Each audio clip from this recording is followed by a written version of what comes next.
اور حضور فجر کی نماز پڑھا کے فرمانے لگے بھئی کسی بندے نے روزہ رکھا ہوا ہے؟ حضرت عمر کہتے ہیں رات کو میرا ارادہ تھا رکھوں، اور سویرے پھر میں نے گرا دیا، نہیں رکھا۔ حضور نے دوسری دفعہ پوچھا بھئی کسی نے روزہ رکھا ہے؟ تو حضرت صدیق کے اوپر نے ہاتھ کھڑا کیا، عرض کی یا رسول اللہ میں نے رکھا ہوا۔ آپ حکم نہ دیتے تو نہ بتاتا، پر روزہ رکھنا بھی آپ نے توجہ دلائی ہے تو حکم بھی آپ کا بتاؤ تو بتا دیا۔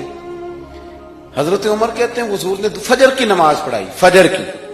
دوسرا سوال پوچھا بھی کسی نے کسی بیمار کی تیمارداری کی ہے؟ تو حضرت عمر کہتے ہیں میں نے فٹافٹ عرض کی یا رسول اللہ ابھی تو نماز فجر پڑھی ہے، اب گھر جائیں گے تو تیمارداری کریں گے۔ تو حضور نے فرمایا عمر تو ذرا ٹھہر جانا، جلدی نہ کر، ٹھہر نہ ذرا، روک تو صحیح۔ تو حضرت عمر فاروق رضی اللہ تعالیٰ عنہ فرماتے ہیں میں چپ کر گیا۔ حضور نے فرمایا بتاؤ بھی کسی نے تیمارداری کی ہے؟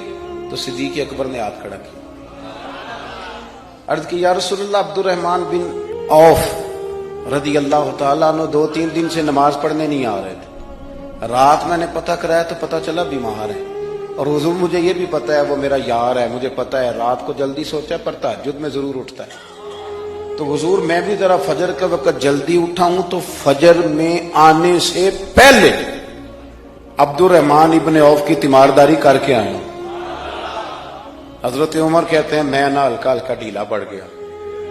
حضور نے تیسرا سوال پوچھا، فرمایا کسی نے کسی مسکین کو کھانا کھلایا؟ کھانا کھلایا کسی مسکین کو؟ حضرت سیدنا عمر فاروق کہتے ہیں میں نے پھر عرض کی، میں نے کہا یا رسول اللہ ابھی تو فجر پڑی ہے، گھر جائیں گے کوئی چیز لیں گے تو کھانا کھلائیں گے۔ تو حضور پھر مسکرائے، فرمایا عمر تو ذرا ٹھہر نہیں جاتا، ذرا ٹھہرنا، ذرا نظارہ تو کرنا، گویا یہ شان صدیق اکبر کا جلسہ ہو رہا، ٹھہرنا۔ حضور نے پھر پوچھا بھی کسی نے کسی مسکین کو کھانا کھلایا ہے؟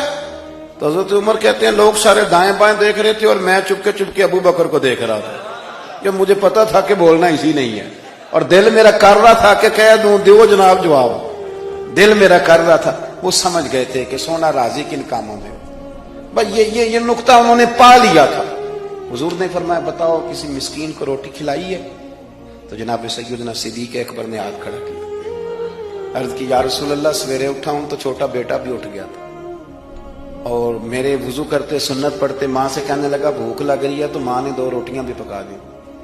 تو حضور ایک اس نے کھائی، دوسری اس کے ہاتھ میں تھی۔ جب ہم نکلے ہیں نا گھر سے تو دروازے پہ ایک فقیر کھڑا تھا، مسکین کھڑا تھا، کہہ رہا تھا رات سے بھوکا ہوں، کوئی دروازہ کھلنے کا انتظار کر رہا تھا، ابو بکر سب سے پہلے تیرا ہی کھلا ہے۔ تو حضور میں نا اس مسکین کو ایک روٹی کھلا کے آیا ہوں۔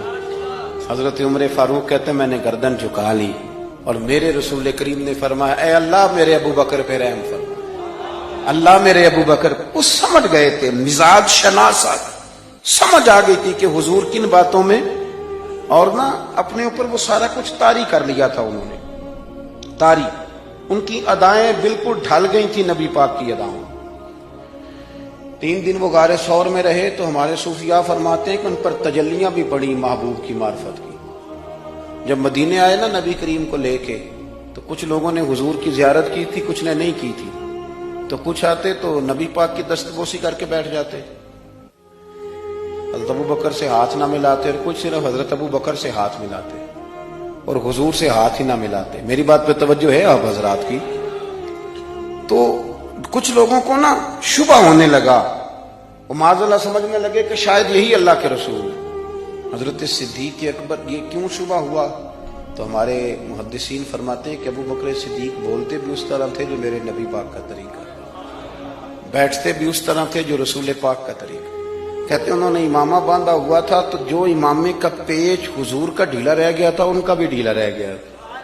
اس طرح اپنے آپ کو مزاج میں ڈھالا تھا، تو من شدی من تو شدہ، میں اس طرح ڈھالا تھا مزاج میں، اس طرح کہ کوئی فرق نہیں نظر آتا تھا۔ وہ کہتے ہیں جب حضرت ابو بکر صدیق نے دیکھا نا کہ لوگوں کو تو شک ہو رہا ہے، کوئی میرے ساتھ ہاتھ ملا کے بیٹھ جاتے، تو حضرت صدیق اکبر نے کہا کوئی ایسا کام کرنا چاہیے کہ پتہ چلے آقا کون ہے غلام کون ہے۔